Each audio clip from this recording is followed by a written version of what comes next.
అంటే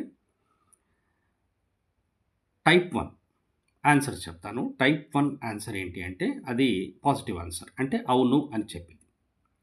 type 2 answer ఏంటి అంటే కాదు అని చెప్పేది. సో, అవును అని చెప్పేదేమో పాజిటివ్ ఆన్సర్ అవుతుంది. కాదు అని చెప్పేదేమో నెగెటివ్ ఆన్సర్ అవుతుంది. ఎలా? ఇప్పుడు మీరు నాతో వస్తున్నారా అన్నాననుకోండి. మీరు అవును అన్నారు. అంటే వస్తున్నాను అన్నారనుకోండి. అది పాజిటివ్ ఆన్సర్ అవుతుంది. మీరు నాతో రావడం లేదనుకోండి. లేదు నేను నీతో రావడం లేదు అంటారు. అప్పుడది నెగెటివ్ ఆన్సర్ అవుతుంది. రైటా? ఈ పాజిటివ్ ఆన్సర్, నెగెటివ్ ఆన్సర్ అని ఈ 2 ఆన్సర్స్ కాకుండా 2 క్వెషన్స్ ఉంటాయి మనకి. ఇప్పుడు నేను మిమ్మల్ని ఏమడిగాను? మీరు నాతో వస్తున్నారా? లేదా? అన్నాను. వస్తున్నారా? లేదా? మీరప్పుడు ఏం చెప్తారంటే వస్తే వస్తానని చెప్తారు. రాకపోతే రానని చెప్తారు. ఇది యెస్ ఆర్ నో క్వెషన్ అంటాం. This is type 1. Type 2 questions కూడా ఉన్నాయి.